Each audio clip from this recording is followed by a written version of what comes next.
Hello అందరికీ welcome back to Chandra natural YouTube channel. ఈరోజు మన రెసిపీ వచ్చేసి దోసకాయ పచ్చడి. టేస్ట్ అయితే చాలా బాగుంటుంది. తప్పకుండా ఈ రెసిపీని అయితే ట్రై చేయండి. మనం ఇంట్లోనే ఎంతో సింపుల్గా ప్రిపేర్ చేసుకోవచ్చు. Very simple recipe. మన ఛానల్ కానీ ఫస్ట్ టైం కానీ చూస్తున్నట్టయితే సబ్స్క్రైబ్ చేసుకోండి, చంద్ర నేచరల్ యూట్యూబ్ ఛానల్. ఫస్ట్ అయితే మనం దోసకాయలను అయితే తీసుకొని పైన పొట్టు మొత్తం అయితే తీసుకొని ఈ విధంగా అయితే కట్ చేసుకోవాలి. కట్ చేసుకున్నాక దీంట్లో లోపల విత్తనాలు ఉంటాయి కదా, మనమైతే తీసి తిని చూడాలి. కొన్ని అయితే చేదు ఉంటే మనకి పచ్చడికి అయితే మంచిగా ఉండదు. ఫస్టే మనం చెక్ చేసుకోవాలి కట్ చేసేటప్పుడు.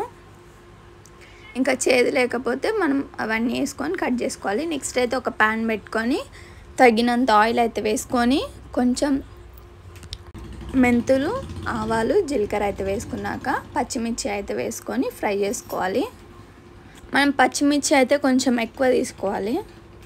ఈ విధంగా అయితే మనం ఫ్రై చేసుకోవాలి. ఈ విధంగా ఫ్రై అయిన తర్వాత మనం కొత్తిమీర అయితే వేసుకోవాలి. ఈ విధంగా అయితే మనం కలుపుకోవాలి. టేస్ట్ అయితే చాలా బాగుంది. తప్పకుండా ఈ రెసిపీని ట్రై చేయండి. ఇప్పుడైతే ఒకసారి కలుపుకుందాం. ఈ విధంగా కలుపుకున్నాక మనం కొంచెం చింతపండు అయితే వేసుకోవాలి. చింతపండు వేసుకున్నాక ఒకసారి మొత్తం బాగా కలుపుకోవాలి. ఇంకా నెక్స్ట్ అయితే మనం నువ్వులు అయితే వేసుకోవాలి. కొన్ని నువ్వులు అయితే వేసుకొని మళ్ళీ కలుపుకోవాలి.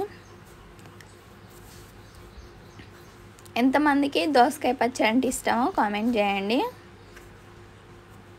ఈ విధంగా కలుపుకున్నాం కదా. ఇప్పుడైతే మనం మిక్సీ జార్లో అయితే వేసుకున్నాక కొంచెం రాళ్ళుప్పు అయితే వేసుకోవాలి. ఈ విధంగా అయితే మనం మిక్సీకి అయితే వేసుకోవాలి. ఇంకా నెక్స్ట్ అయితే మనం దోసకాయ ముక్కలన్నీ దీంట్లో అయితే వేసుకోవాలి. కొన్ని దోసకాయ ముక్కలు అయితే పక్కకి అయితే పెట్టుకోవాలి.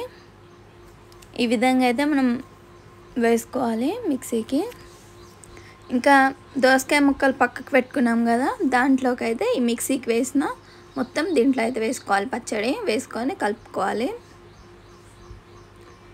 ఈ విధంగా అయితే చేసుకోవాలి. మనం మొత్తం ఈ విధంగా అయితే మిక్స్ చేసుకోవాలి. ఇప్పుడైతే అదే ప్యాన్ పెట్టి తగినంత ఆయిల్ అయితే వేసుకోవాలి.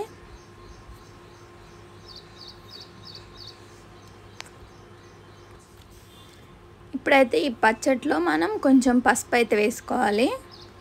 అలానే ఇంగువ కూడా వేసుకోవాలి. ఆ వీడియో అయితే డిలీట్ అయింది. పసుపు, ఇంగువ ఈ రెండు వేసుకొని కలుపుకోవాలి బాగా. ఈ విధంగా కలుపుకున్నాక మనం పోపు దినుసులు అన్నీ వేసుకొని ఎండుమిర్చి, చిన్నులపాయలు అయితే వేసుకోవాలి.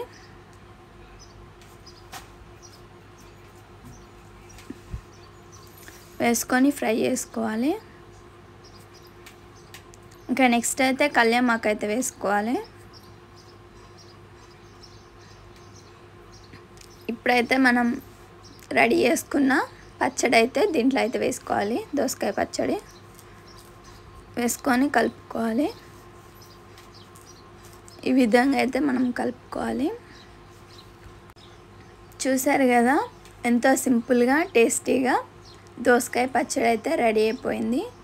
టేస్ట్ అయితే చాలా బాగుంది. తప్పకుండా ఈ రెసిపీని అయితే ట్రై చేయండి. Please like, share. Thank you for watching. Subscribe Chandra natural YouTube channel. Bye.